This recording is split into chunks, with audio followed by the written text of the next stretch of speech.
Un communiqué de Sauvons la RDC accuse un double standard des États-Unis par rapport à la question des sanctions liées à l'ancien président de la République, Joseph Kabila Kabange. La conférence tant entendue de presse aura bel et bien lieu aujourd'hui, où il est signalé que la présidente de la RDC a vraiment payé en pompe beaucoup de chaînes pour permettre à ce qu'une large diffusion soit faite, pour répondre aux questions de l'air. Bonjour, bonsoir. Nous vous saluons de partout où vous êtes en train de nous suivre. Nous, c'est Analysons Congo. Nous venons aujourd'hui, nous sommes le 6 du mois de mai 2026. Nous venons parler, discuter, partager un peu ensemble, essayer de comprendre tant soit peu certaines choses. Si c'est votre première fois de nous suivre, likez, abonnez-vous et restez connectés. Alors, dans un communiqué publié par Sauvons la RDC, qui a été signé, notamment signé par l'ancien Premier ministre Matata Mponyo, Frère Diongo, ainsi que le vieux Claude Lubaya, André Claude Lubaya, ils ont présenté l'esprit de leur communiqué sur cet aspect, dont le texte dénonce le silence des États-Unis face 1 à la condamnation de Joseph Kabila, condamnation à mort, 2 à son exil forcé, 3 aux frappes de drones qui visaient donc à l'attentat à sa personne, mais curieusement, ils sautent directement sur des sanctions. Alors qu'en amenant des sanctions, connaissant que le rôle que les États-Unis sont en train de jouer dans les accords, dans les dialogues ou les médiations ou négociations à Doha ainsi qu'à Washington, les États-Unis seraient en train de se présenter en même temps comme juge, parti, et surtout les États-Unis prennent position d'un côté. Alors, Sauvons la RDC demande immédiatement la levée des sanctions contre Joseph Kabila Kabange. Est-ce que ça vaut la peine? Est-ce que ça ne vaut pas la peine? Une bonne ou une mauvaise chose?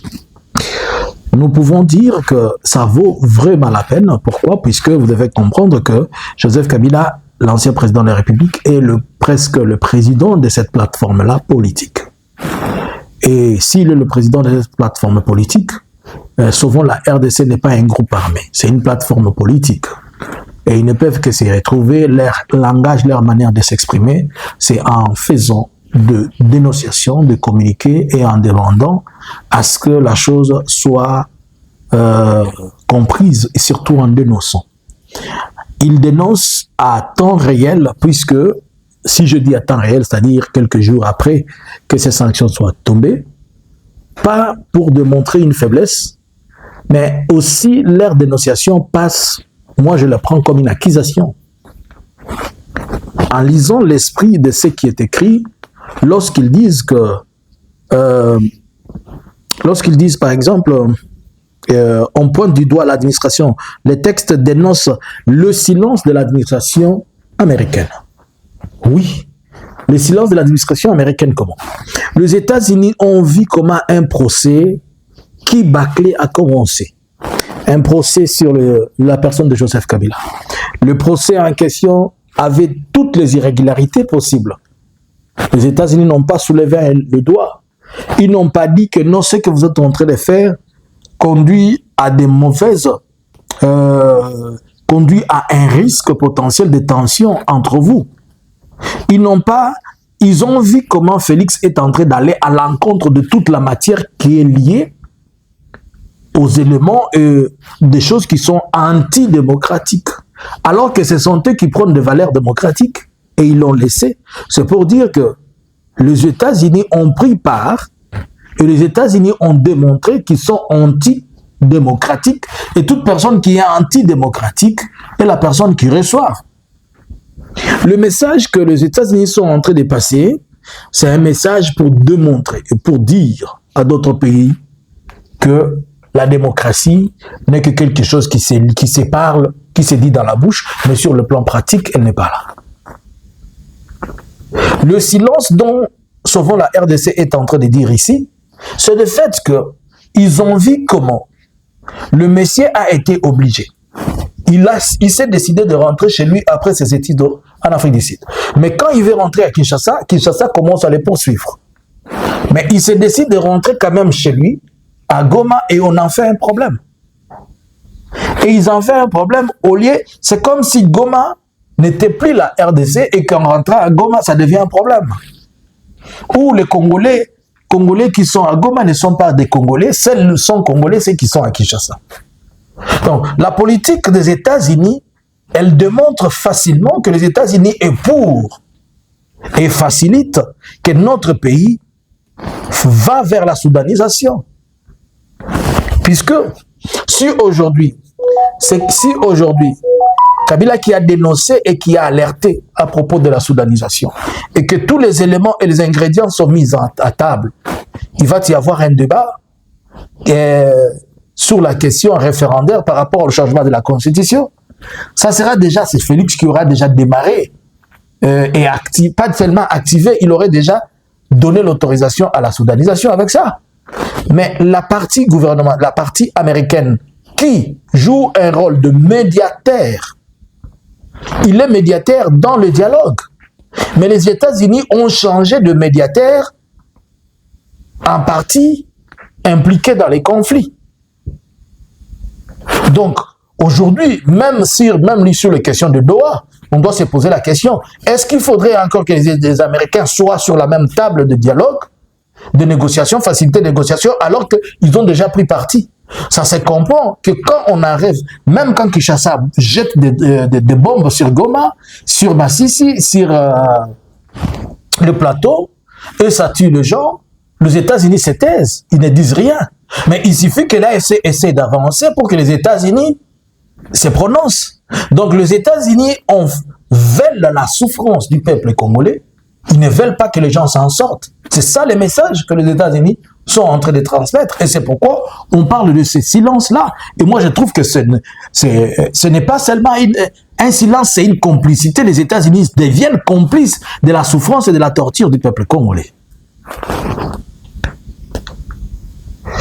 Dites-moi maintenant, lorsque l'AFC Barème 23 va se retrouver à montrer encore, vont-ils discuter avec quelqu'un qui est déjà en faveur de la partie adverse? Les États-Unis est déjà en faveur de Félix. De quoi on va discuter encore avec? Je ne sais pas, mais moi je me pose des questions là-dessus. Est-ce que ça vaut la peine pour que souvent la RDC fasse communiquer? Oui, ça vaut tellement la peine et c'est un acte à la fois diplomatique et politique important parce que si on s'était, c'est comme si on était conscient de ce qui est en train de se dire. Et vous savez que nous sommes dans une matière à la fois diplomatique et une matière qui a une des ouvertures et de plus importantes.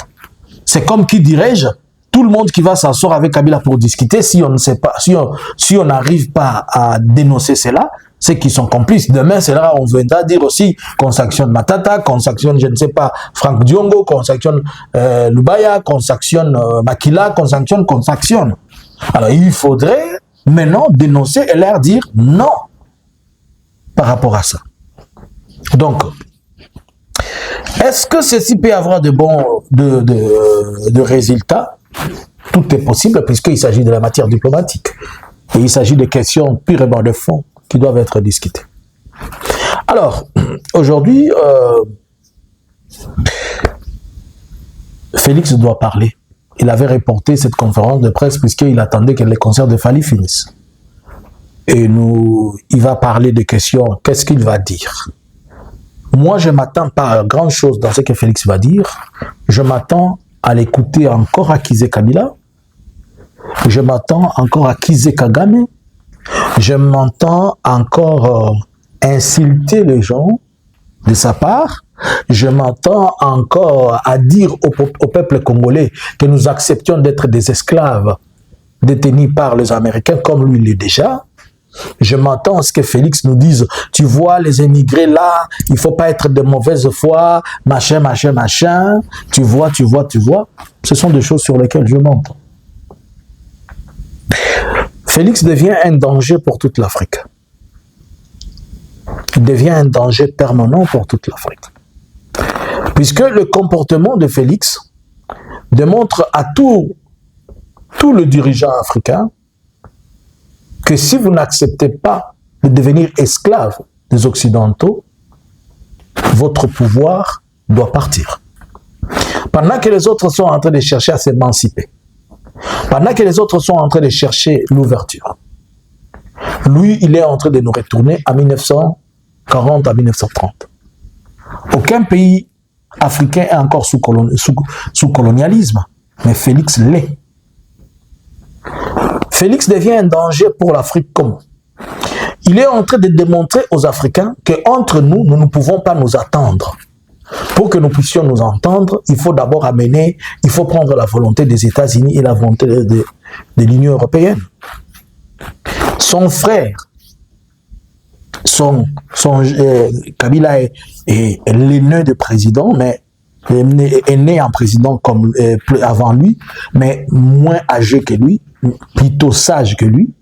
Il avait trouvé que la manière de faire dans notre pays, ce n'était pas de s'affronter sur le plan autre que idéologique. Et il a trouvé que la meilleure façon, c'était de faire une passation pacifique de pouvoir. Une prouesse qui reste dans l'histoire et dans les annales de toutes choses. Comment un militaire, à presque 45 ans, trop jeune, avec une armée de plus de 120 000 hommes, accepte de céder le pouvoir à un Africain. C'était plutôt à un civil. C'était une ouverture d'esprit, une ouverture d'une nouvelle ère politique. Et certainement, cette chose n'a jamais été consommée par la communauté internationale, l'Europe ainsi que les USA, puisque pour eux, il faudrait que quand un pays africain, lorsqu'un pouvoir arrive à la fin, pour que notre pouvoir arrive, il doit détruire tout pour que l'on soit toujours dépendant et que l'on soit esclave des années et des années. Et Kabila est venu avec un cycle pour briser cela.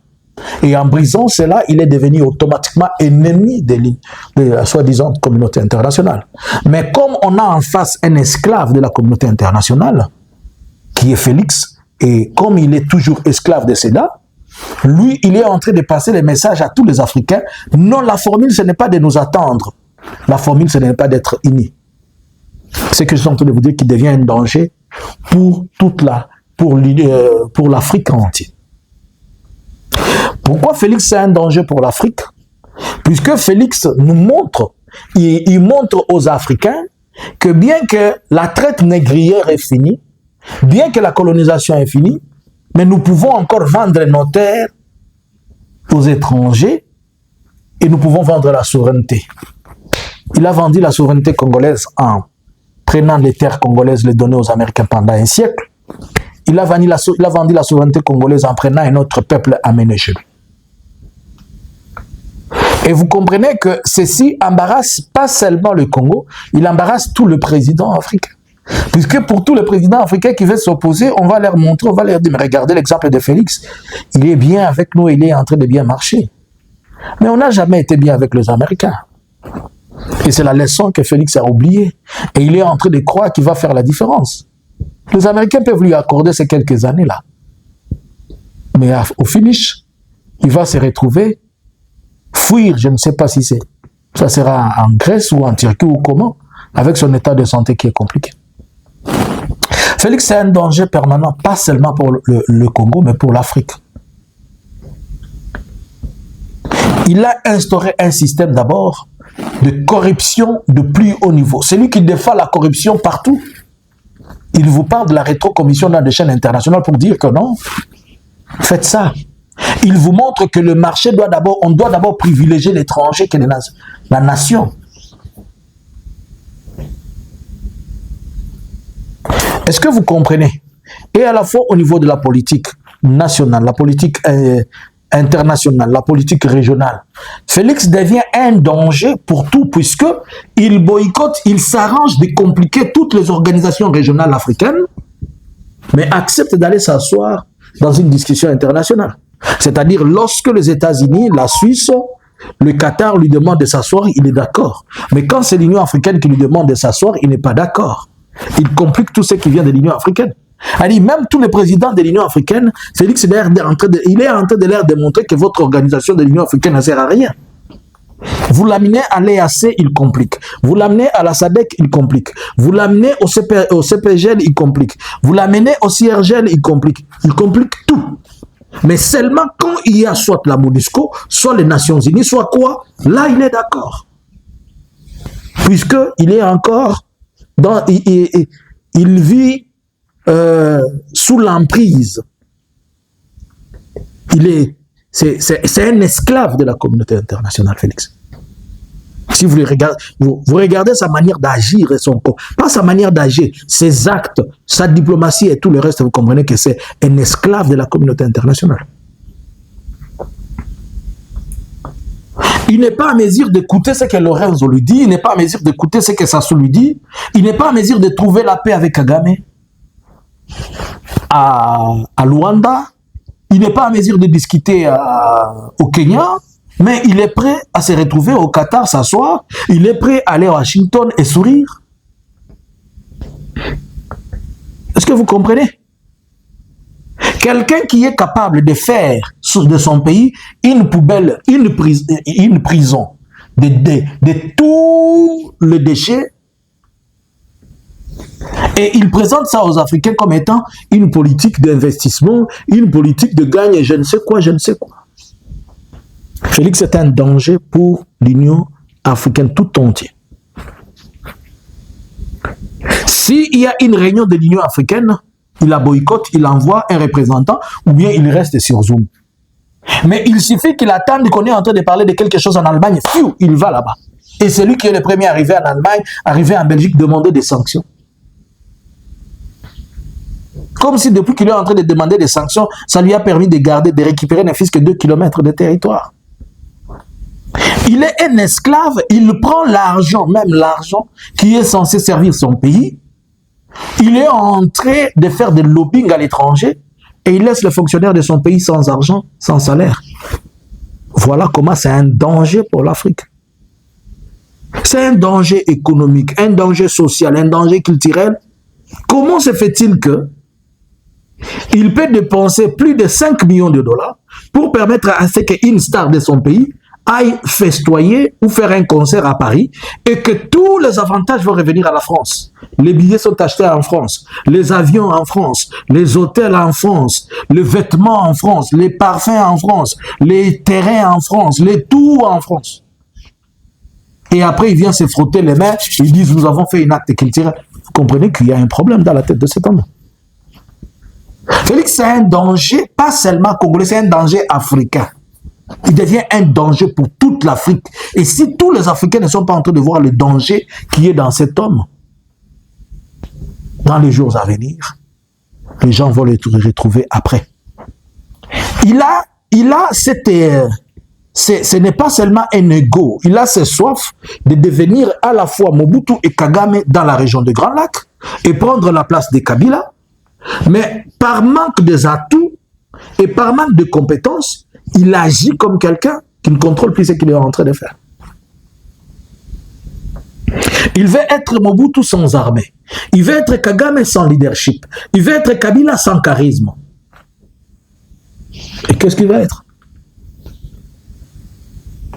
Dans tous les 3 personnes qu'il a envie, il n'a rien qui se comporte et qui se reporte à eux, à part une politique qu'il a toujours appelée, cette diplomatie qu'il a toujours appelée, qui est celle de la destruction, de la haine, de la division, du séparatisme, où il met les pays à terre. Est-ce que vous comprenez cet homme? C'est un danger pour l'Afrique.